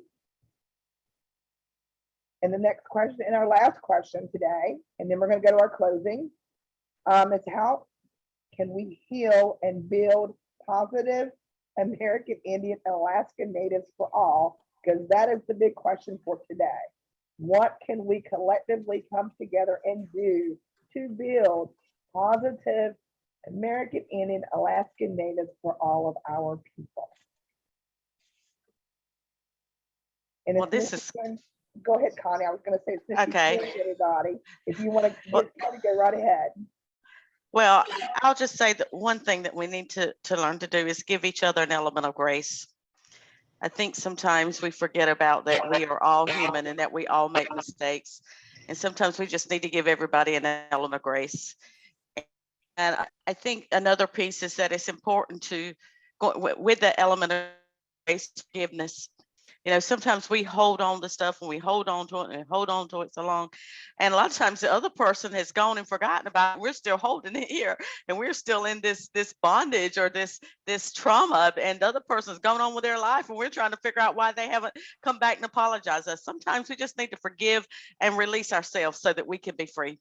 Sometimes forgiveness is more about releasing ourselves so that we can be free. And another thing, our words, years ago, there was the phrase, and then they brought the book out, Sticks and Stones, Chicken Soup for the Soul, and sticks and stones will break your bones, but words will never hurt you. That is a lie.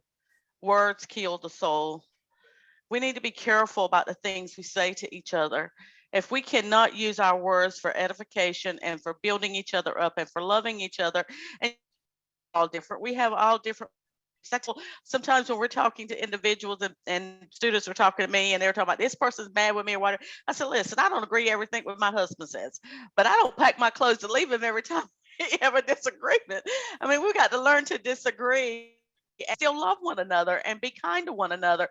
We don't have to all agree with everything. For when we go to our home, he wanted green shingles, I wanted black. He wanted a different color brick that I wanted different, but we were able to compromise and we worked through that, and it's okay. So I think one way that our communities is give each other an element of grace. I think about that so much now, especially during this pandemic, when we're in the pandemic, blame the teachers, people, students not doing this. Everybody's always got a blame game. You're blaming, the college blames the high school teachers blame the elementary or middle, the middle blamed the elementary blames the mama blames the daddy. Everybody's blaming someone. But instead of blaming, just do the best we can and love each other. I think Maria said this, love each other instead of find something good in someone. There's so much that you can point out. Somebody can probably say something wrong with me today on this camera, but find something good, and not only that, but not only our words, but our actions.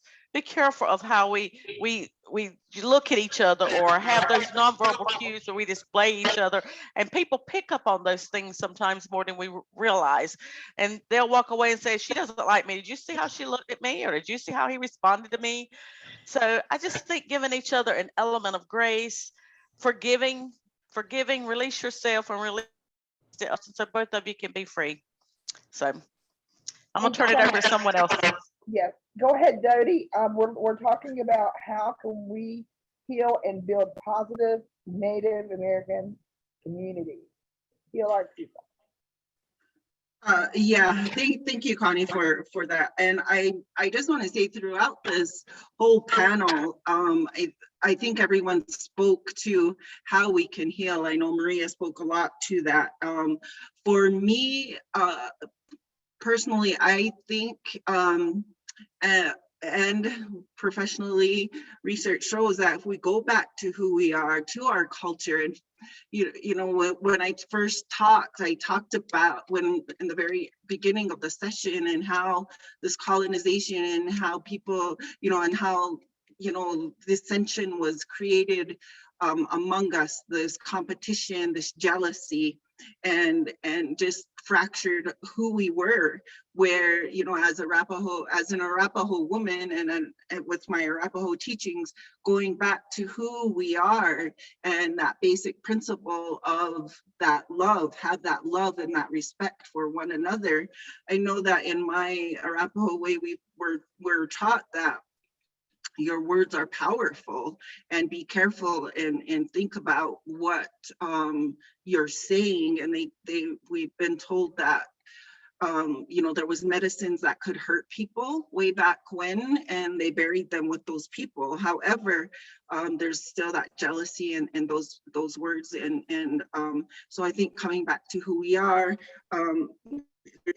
first, also self-realization, like this doesn't feel good, and so starting to heal ourselves, whether that's culturally talking to an elder, creating safe spaces for our communities, having trainings and topics like this throughout Indian countries, so that we can start putting meaning to this and realizing that there is a path to healing. And also, you know, the crabs in a bucket mentality, we talked about that in the prep of this meeting, where, you know, we were put in these positions. And one of my friends told me, he said, I think about the crabs in the bucket mentality, where, you know, you're pulling us down, but you know what? He said, my goal is to reach back down and pull us all back out. And I think that's really powerful. And Doug, I think that's his name, Dean. I wrote Dean's name down because he wrote in the chat, he said, healed people heal people. So I think that once we start healing, then we can pass that on, because you cannot give away what you don't have. So thank you all. Well, that was beautiful. Thank you, Dodie. Rita.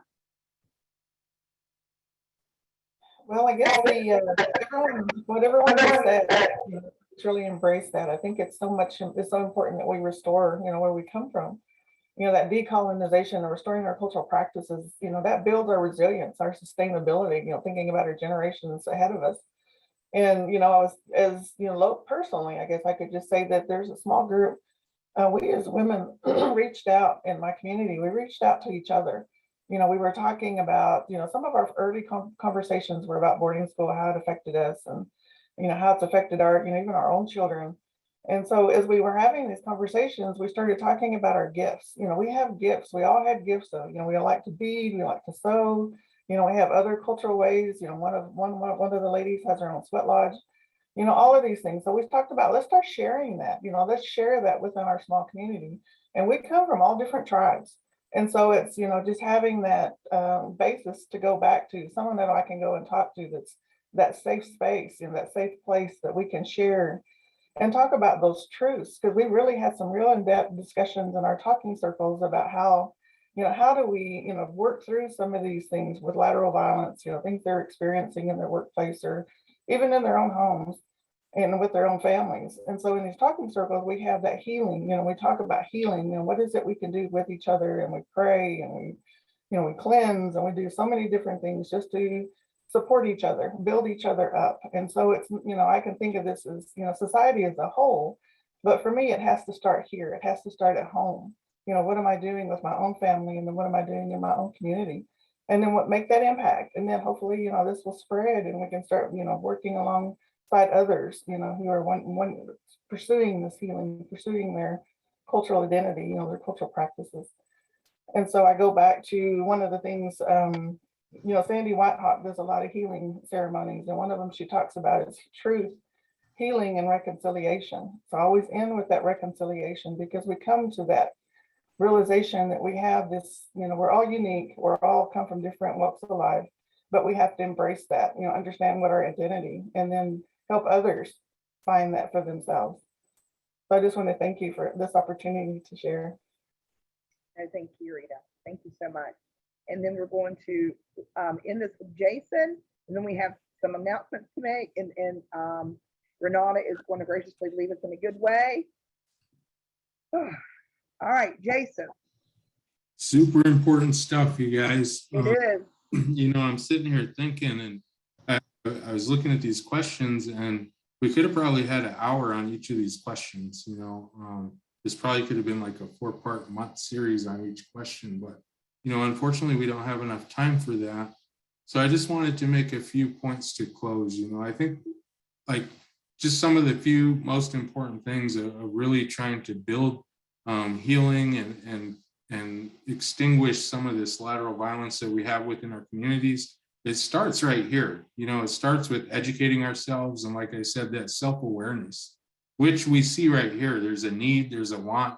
Otherwise, we wouldn't have had 120 some people on here today. So, it's important for you, I think, those of you out here in the audience and those of us as panelists, because, I think whenever I do things like this, I learn just as much as anybody else. But what I do with that knowledge always is take that and figure out ways that I can apply that to my life. And when I walk out this door today, I figure out ways that I can apply the things that I learned today to my everyday life and the people that I encounter, my relationships and my conversations that I have.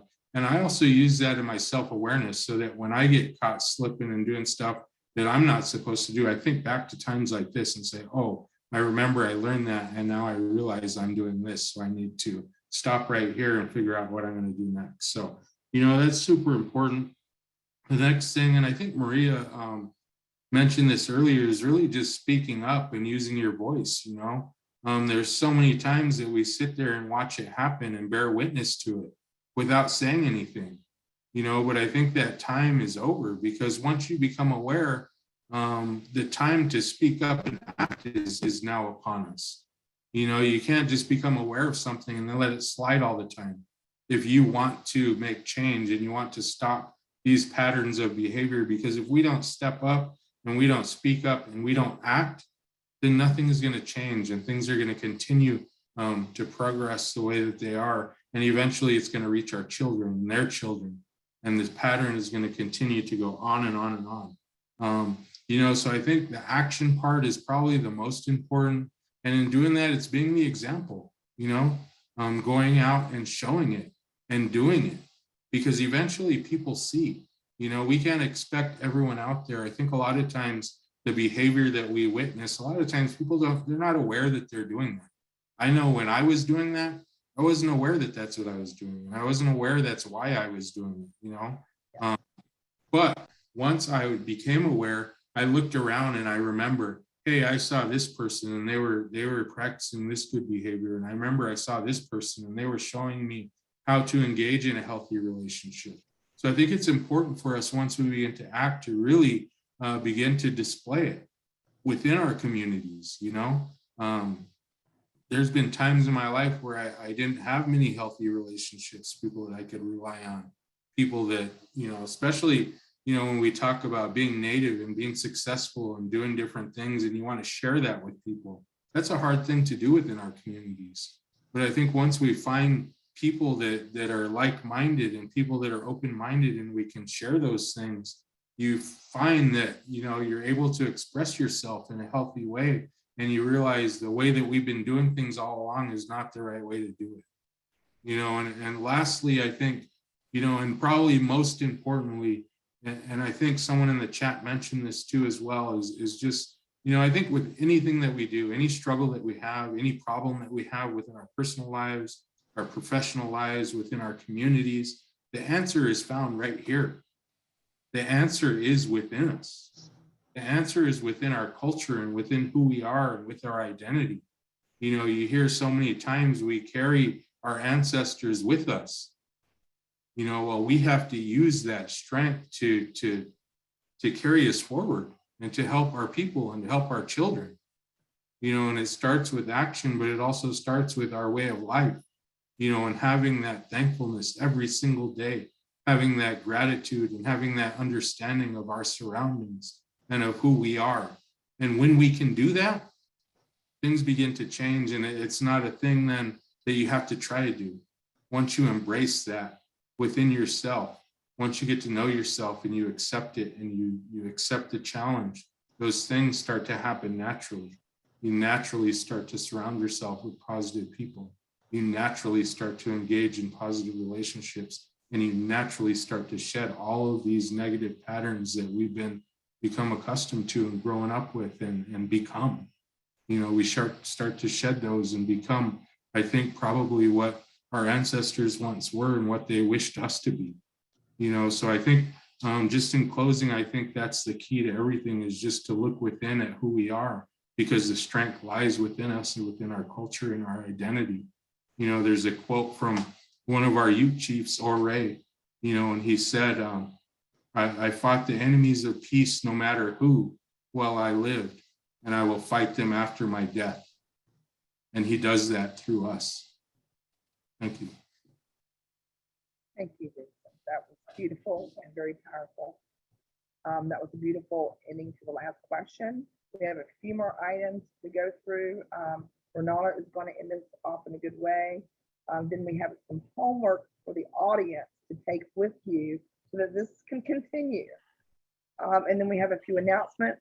I do appreciate those that have stayed on, or able to stay on. I do appreciate that we still have over 90 people on here today, and it's 4 o'clock here, my time. Renata, take it away, my friend.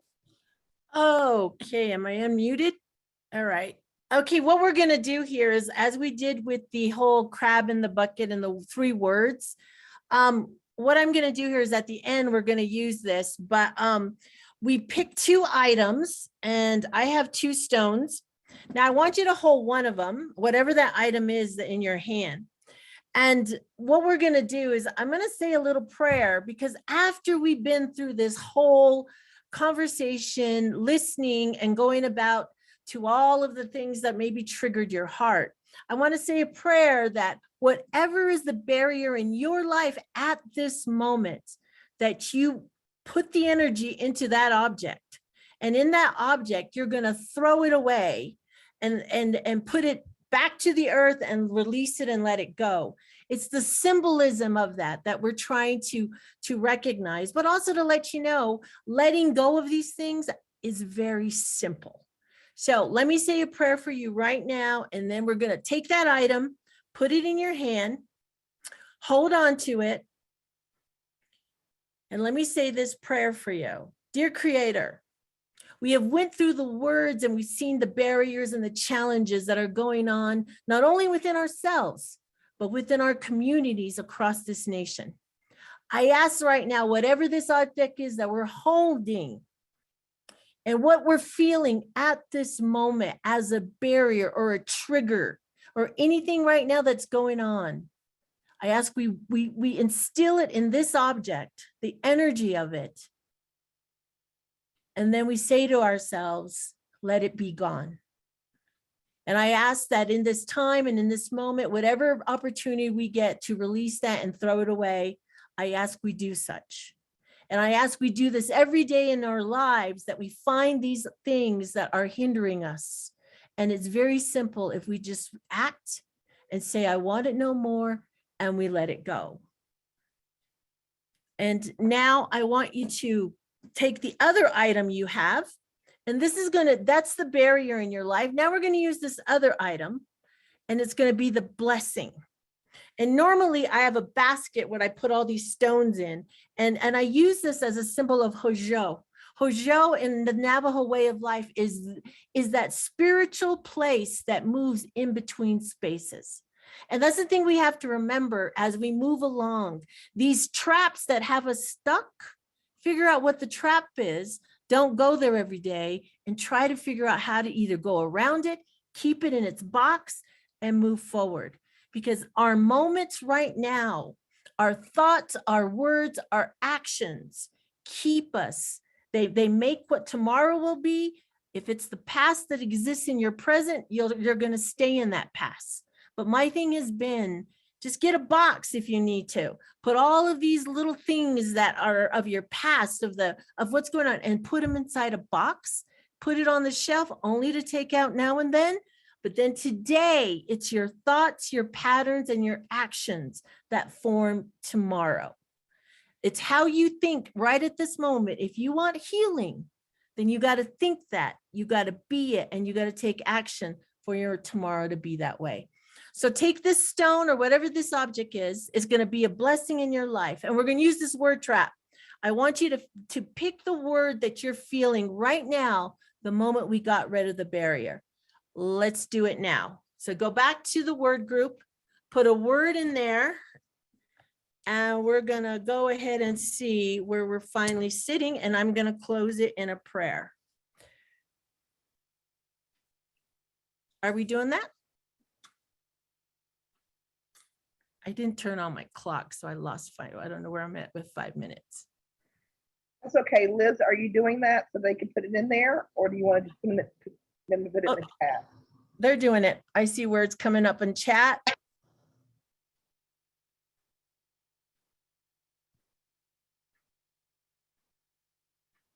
And the reason for this is sometimes we don't realize how simple the process of healing is.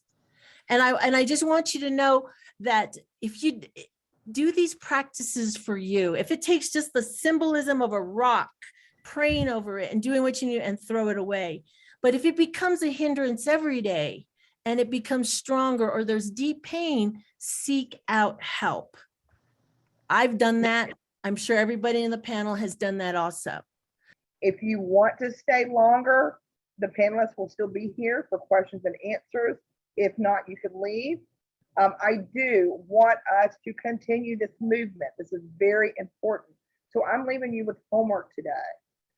Reach out to someone that you know is hurting. Check on them, make sure that they're okay, please. Say something nice to someone. Go up to a stranger and tell them they look good today, or they smell good today, or give them a handshake, or even give them a hug if that's okay. Do something that you've been putting off that's going to make you happy, because a lot of times that crab mentality, we can get stuck in it if we are not doing what we are supposed to be and are here to be doing for ourselves. And then most importantly, spread what you've heard here today and spread the crab in the bucket and that crab mentality. Stop hurting others. It's okay that we are hurting. We understand that we are hurting, and that's okay. It's not okay to hurt other people. If you're hurting, seek help. There are resources, cultural resources, traditional resources. Just reach out and get the help that you need. We have to come together, guys. This is our time now to start healing, stop this hatred, this jealousy against each other, and come together as one nation as we once were. Okay, next slide. We have same thing going on tomorrow. I invite you. It is going to be our youth. So they are actually going to be talking about this. I strongly believe in our youth as our leaders for tomorrow. So they have volunteered to come on and do this tomorrow, 2 o'clock Central Time, same time. Next slide, please. We are doing this in Native American communities. So if you want to see more of the crab mentality, lateral violence in American Indian, Alaska Native communities, please reach out to us. We'll be glad to bring it to your Native American community. Next slide, please. I'm going to leave you with this quote. Strong alliances can thrive even where disagreements exist, but they cannot thrive where free and open communication is shut down. Cheris Davis.